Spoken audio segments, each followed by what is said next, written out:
안녕하십니까 여러분, 강남 이플란트TV 엄미정 원장입니다. 새해에는 여러분께서 코로나 없이 건강하고 행복한 한 해가 됐으면 합니다. 오늘은 상악동염에 대해서 말씀드리겠습니다.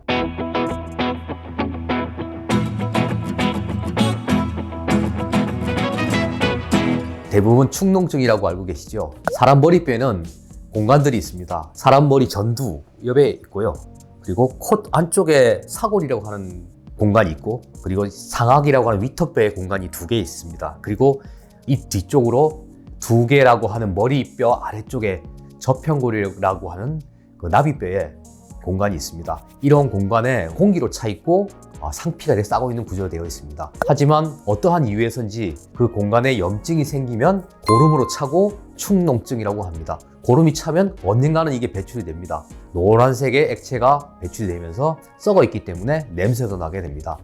축농증의 원인은 주로 많이 걸리는 거로는 감기 후유증으로 축농증이 생기기도 합니다. 그리고 알러지 때문에 생기기도 합니다. 그리고 지금처럼 미세먼지가 많으면 코 속에 염증이 생기기도 합니다. 그리고 치과적인 원인으로는 치아에 염증이 생겨서 그 염증이 뿌리로 가서 뿌리에 생긴 염증이 뼈로 퍼져서 위턱뼈로 가게 되는 상악동염이 생기게 되는 겁니다. 그 상악동염이 왜 치과에서 치료를 해야 되냐 궁금해 하실 텐데요. 저희 병원에 오신 분 중에 이제 이렇게 되신 분이 있습니다. 그 치아가 많이 흔들리면서 위턱뼈에 치아가 많이 없어서 임플란트를 계획하셔야 합니다. 그런데 이분을 사진을 보시면 알겠지만 뼈가 잔존뼈가 많이 얇아서 임플란트를 하기에는 조금 뼈가 부족합니다. 그리고 그 공간을 만들기 위해서 뼈를 이식하고 해야 되는데 상악동이란 공간을 임플란트가 이렇게 뚫고 지나가서 임플란트를 할 수밖에 없습니다. 그런데 염증이 있으면, 그 공간에 염증이 있으면 임플란트를 했을 경우에 실패할 가능성이 높아지기 때문에 임플란트에 문제가 되는 겁니다. 그래서 치과에서 치과적인 원인으로 상악동염을 치료할 때는 임플란트를 시술하기 위해서 치료를 하게 됩니다. 그래서 적합한 환경을 만들기 위해서 상악동염을 처치를 먼저 선행한 뒤 상악동에 염증이 없으면 임플란트를 진행하게 됩니다. 하지만 비치성 원인일 때, 치성 원인이면 그 치아를 빼고 염증을 가라앉혀서 상악동을 치유시키면 상악동이 아물기 때문에 시간을 기다려서 이를 빼고 기다렸다 임플란트를 하시면 됩니다. 하지만 비치성 원인일 때는 어떻게 하느냐는 문제가 생깁니다.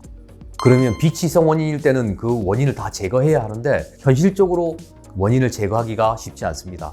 그래서 차선으로 상악동의 염증이 퍼지지 않게 조치를 한 다음 임플란트를 심는 방법을 많이 취하게 됩니다. 그래서 상악동에 염증이 있다고 임플란트를 못하는 게 아니고 거기를 피해서 아니면 조치를 취해서 임플란트를 할 수 있는 상황이 됩니다.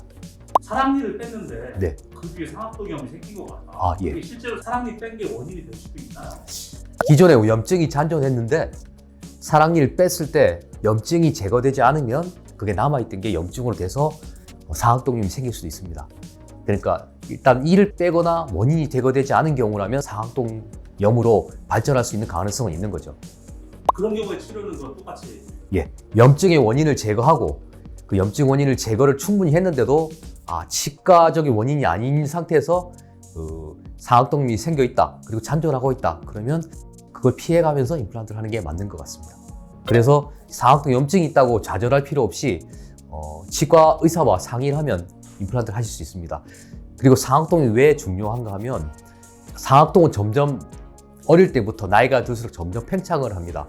그리고 치아가 없으면 더 팽창을 해서 나중에는 얇은 달걀 껍데기처럼 낫게 됩니다. 그래서 거기에 임플란트를 심으려고 그러면 상악동을 거상을 해서 뼈를 이식을 한 다음에 임플란트를 하게 됩니다. 그래서 상악동이 중요하게 됩니다.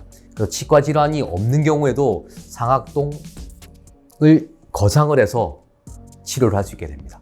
상악동염이 생기면 임플란트 치료를 방해하는 큰 요인이 됩니다. 치성 원인이면 그 원인을 제거하고, 만약에 비치성 원인이면 그 비치성 원인을 최대한 컨트롤해서 임플란트를 할 수 있는 방법들이 많이 있으니 너무 걱정하지 마시고 임플란트를 상담하시는 선생님하고 잘 상의하셔서 좋은 결과 있기를 바랍니다.